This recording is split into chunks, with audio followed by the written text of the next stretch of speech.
Alrighty, we are here on June 3rd. It's a Monday, and we are at the Three Rivers 23-acre field. We got our variety trials coming up now, looking really good. These are on day 10 post-planting. These were planted on May 23rd, I believe. And then the Bielebretzky is on about day 20, I would say, 20 or so. And it's this like the headland here where the spreader didn't reach all the way. And the other side, I just planted a Puma 3, so I just ran the drill through there. So we'll go check that out here in a second. And that was on June 1st. But it's been a great couple of days, last few days at least, weather-wise. Real rainy Saturday and Sunday, and super hot and humid today, which is just pretty ideal conditions for these seedlings to start to come up. And on the right we have the Futura 83, and on the left is the Jurassic. Both look like pretty decent germination rates. It looks like over there in the corner, well, I guess we can walk over there. It looks like they're coming up a little bit lighter over there, which could probably just be the fact that the fertilizer didn't get spread all the way over there as well. So, but yeah, these stands are looking really good. We got the 3 rows of Futura 83, and then the 3 rows of Jurassic from King Agri Seeds. Now let's go take a look at our Bielebretzky here. And I must say that this spacing turned out really good. Like, I double planted this row, so the rows aren't as neat and tidy. Still pretty good, if I might say so, but I love that spacing. Like this, I'm super excited to see how it pans out here.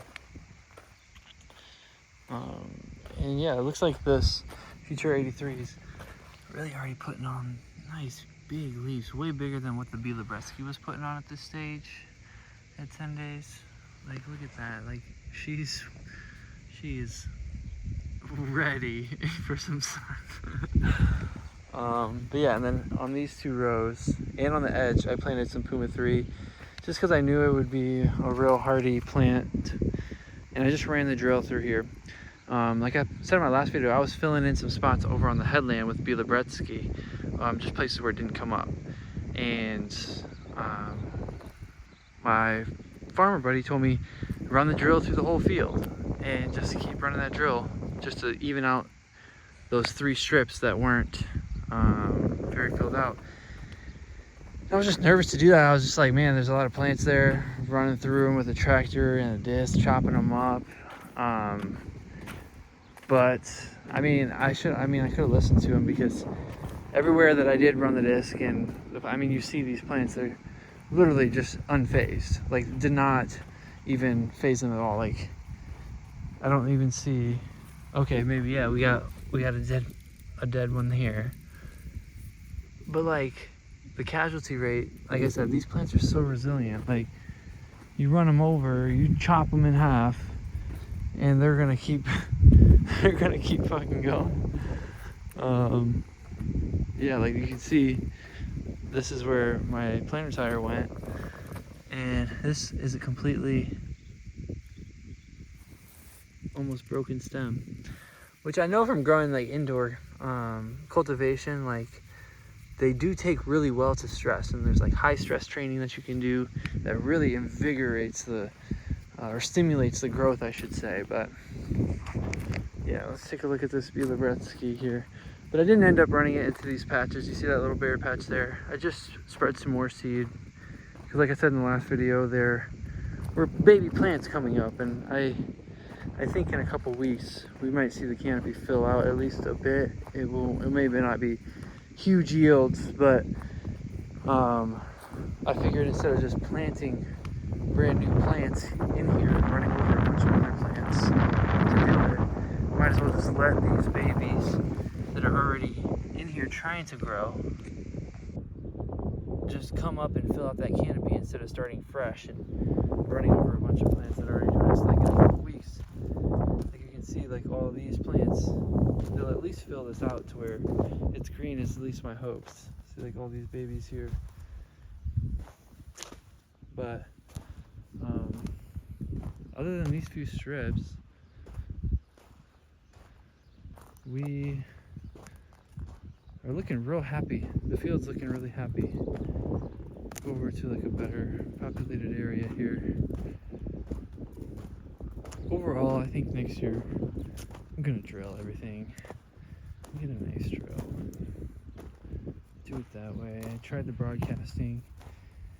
Just not the biggest fan. I just like what I drilled. It looks so much better. Just feels so much better. But yeah, we got some guys that are really going off.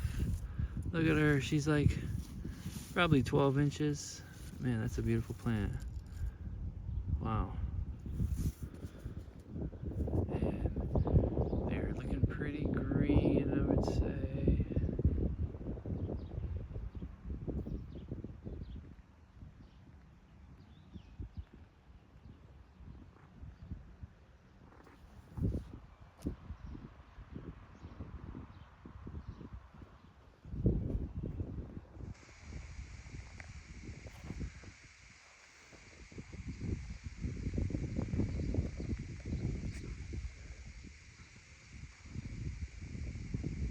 Yeah.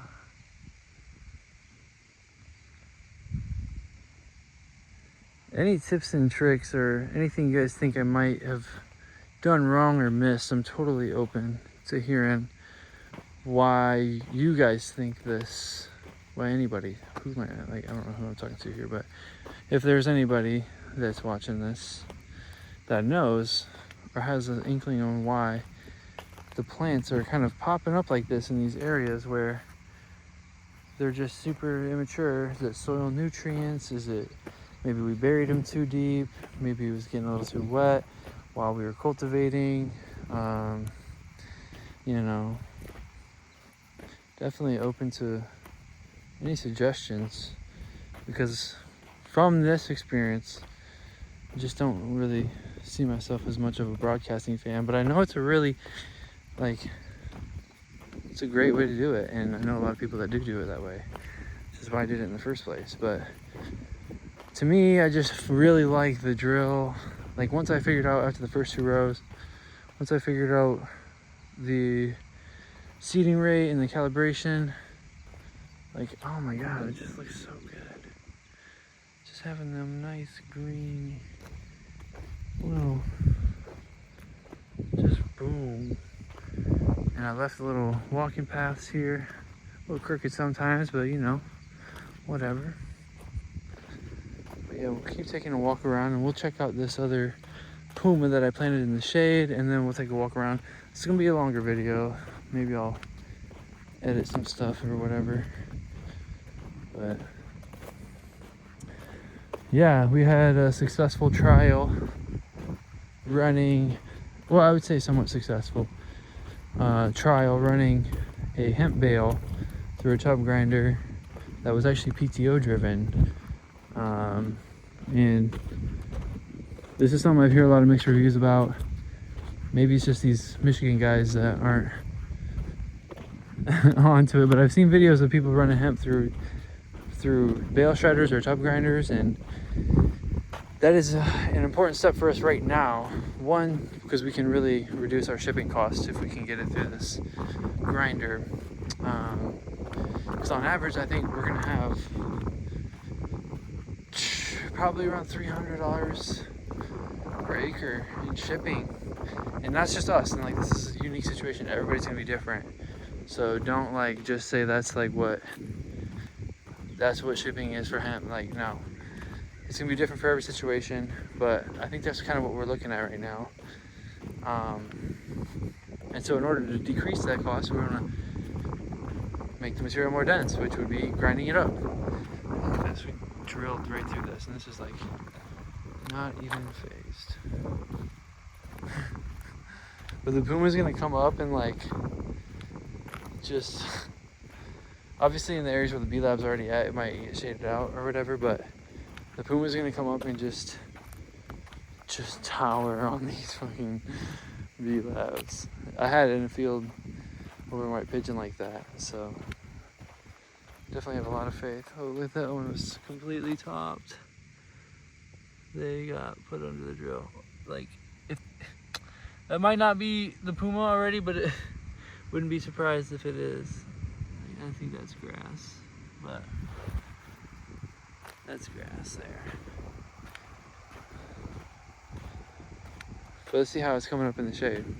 Anyways, the grinder was a semi-successful trial. I ran a bale through it, and we got it ground up. I'll put a little excerpt in the video of it going through. It was pretty intense, but I would say it's semi-successful. One, because the bale that I had run through it was like a couple years old, so it was really weathered. Hi. Maybe not a very accurate representation of what it's going to be like grinding more fresh bales, where the fiber and hurt are less degraded. And here's like these 3 paths of puma I drilled in. I'm excited to see how this comes up.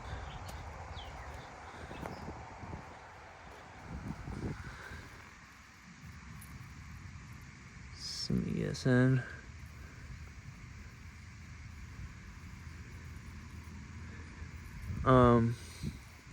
So yeah, it's probably not a super, oh yeah. You see that? That puma going to work. Let me focus it. Already.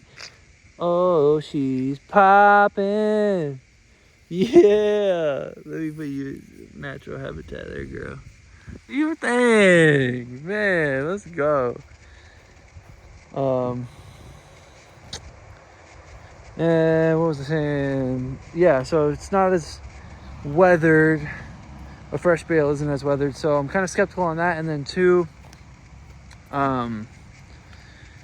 yeah, I ran 1 bale, but also there was fiber wrapped all the way around the thing.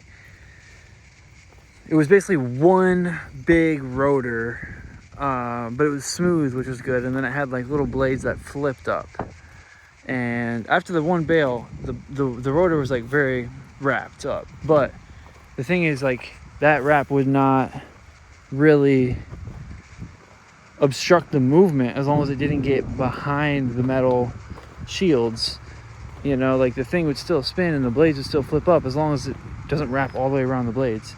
So I think that, you know, it's possible, but we're talking about maybe 200, 300 bales. Like, maybe a different story, maybe not as viable, but I mean, it's an option and something that, you know, hopefully we can afford. And I think that, yeah, I'm very interested and intrigued to see what happens when we go up to Traverse City.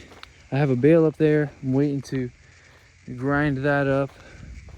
But I'm headed up there next weekend to do some building, start the building stuff. So yeah, that is the update of the field walk. Let's go check out the front of the field now. Told you it was gonna be a long one, sorry.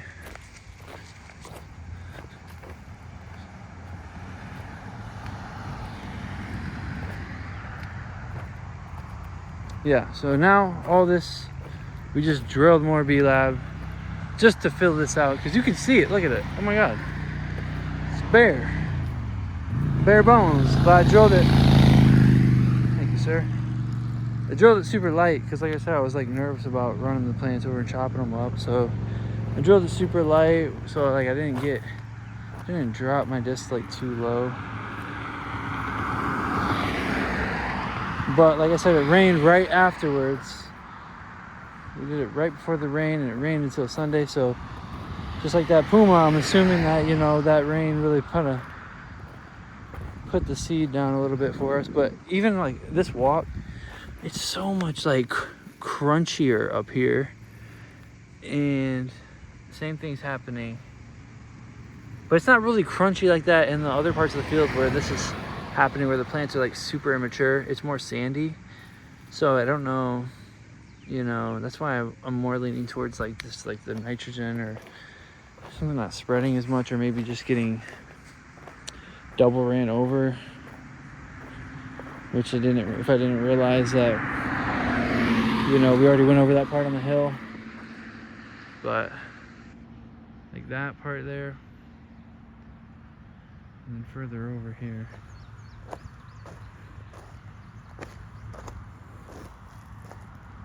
Yeah, these plants didn't care at all about getting ran over with the drill. I should have listened. But I know, like I said, I'm kind of like happy I didn't drive through the whole field. Like, either way,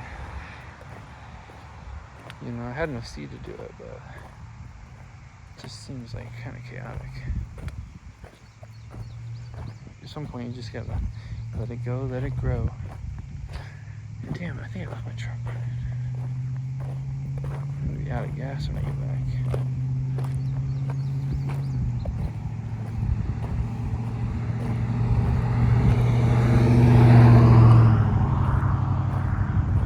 Yeah, I'm gonna get some signs up now. These plants are getting pretty tall and apparent now. I'm gonna get some signs up. Don't see any germination yet. Keep an eye. Oh, here we go.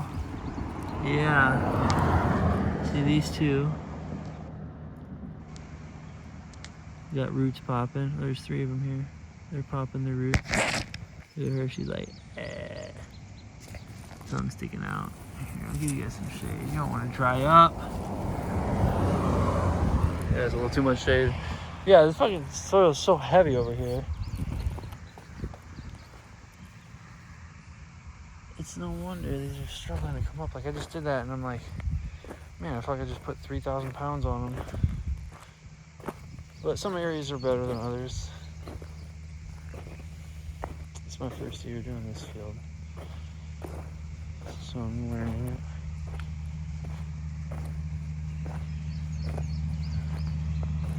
And I did it because, like I said, I got the irrigation, so I really wanted that. Oh, sorry, it's blurry, I wasn't even looking.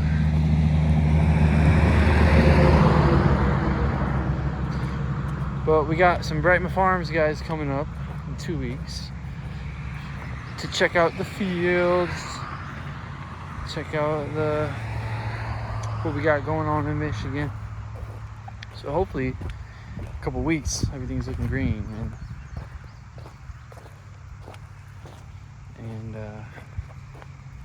it's all filled out here.